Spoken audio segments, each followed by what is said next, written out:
भया को मेरे सामने तू छोड़ दे, प्यार की बहारें आई दिल से दिल को जो, चमन तुमसे ही महके बदन फूलों सा तेरा, धड़कने थम न जाए बाहों में आ जा जा।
मुझे प्यार तू सिखाना गले से लगा, मेरा वादा है यूं ही साथ निभाऊंगी, तुमने मुझे पुकारा तो दौड़ के आऊंगी। सजनी तू प्यार मेरा, तू ही मेरी जिंदगी।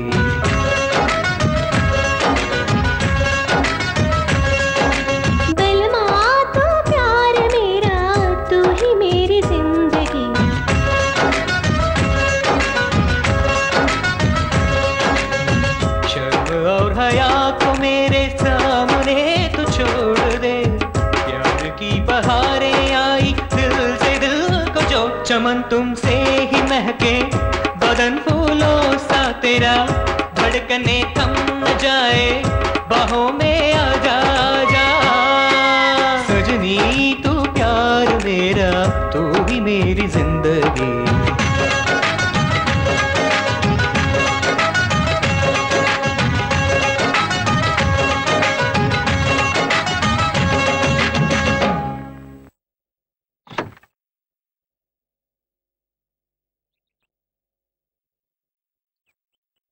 आओ पद्मिनी।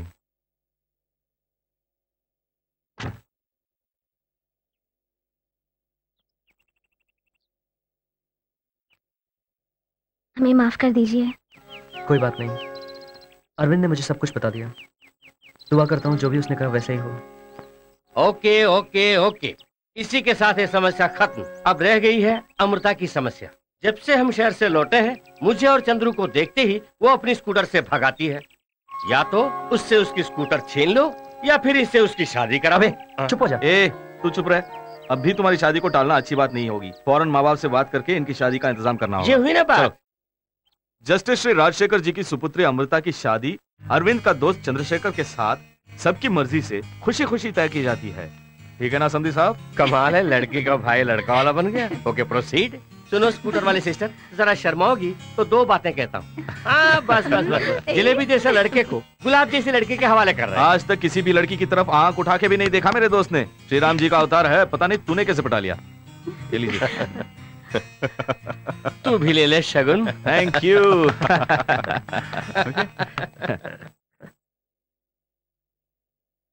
नो, मैं ये शादी होने नहीं दूंगा। उन दोनों ने ऐसा कहा तो आप दोनों चुपचाप हाँ में हाँ मिला देंगे।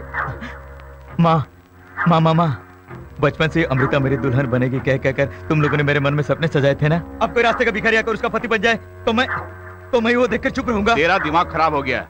अरविंद की मर्जी के बिना ये शादी हो सकती है? ये बात नहीं है जी, बरसों से हमारी तमन्ना थी कि अमृता की शादी हमारे बेटे के साथ हो। तो अपना मुंह बंद कर।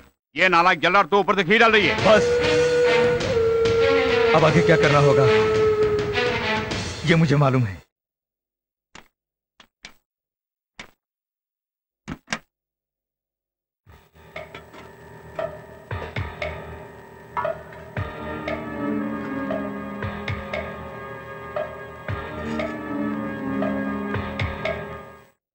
अमृता, अमृता। क्या है भाभी? अच्छा, तुम यहाँ हो? हाँ। ये क्या भाभी, आप और किचन की तरफ? खाना बनाना जानती हैं? बनाना जानते हैं लेकिन कोई नहीं खा पाएगा। बेचारा मेरा भैया। ये हम काट देंगे। नहीं बहुरानी, माता जी को पता चलेगा तो हमें डांटेंगी। दीजिए और आप जाइए।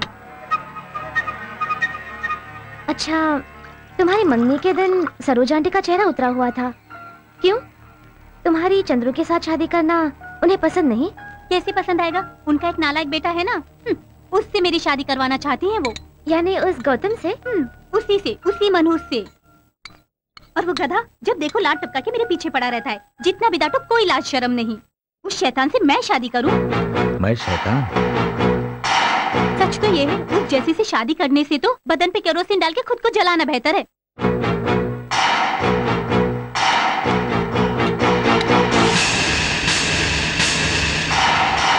लक्ष्मी। आज जी। स्टोर रूम से जरा हल्दी लेकर आना। ठीक है, तुम जाके बाहर का काम देखो। ठीक है बहुरानी, हम ले आते हैं।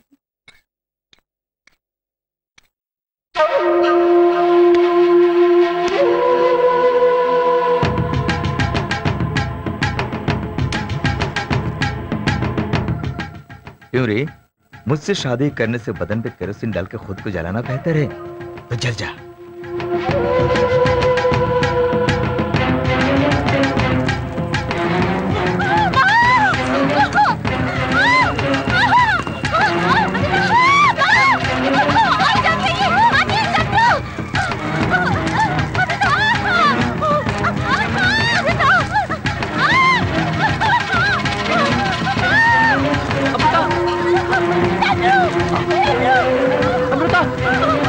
क्या हुआ? मेरी बेटी को कोई बचाओ।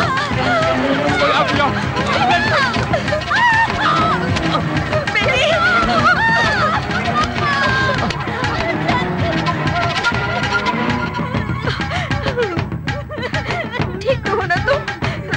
अमृता आग कैसे लगी बेटी? ये तो मेरी भी समझ में नहीं आ रहा अंकल जी। कैसे हो? कोई चोट लगी क्या? समझ में नहीं आ रहा।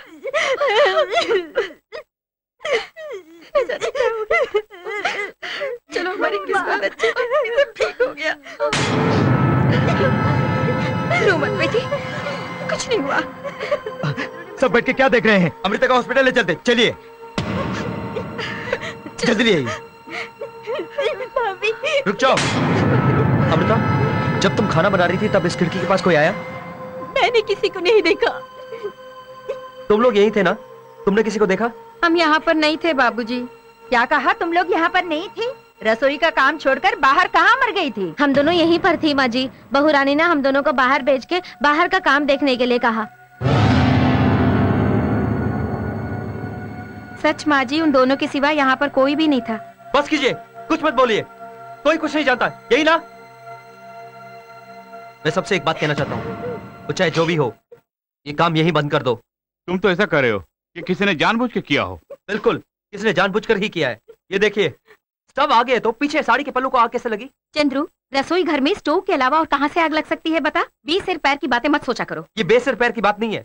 ये देखिए, जली हुई तीली ये खिड़की के पास कैसे आई? किसी ने जानबूझ के खिड़की से आग लगाई है। उनका निशाना अमृता नहीं, मुझसे बदला लेने के लिए किसी ने ये घटिया हरकत की है।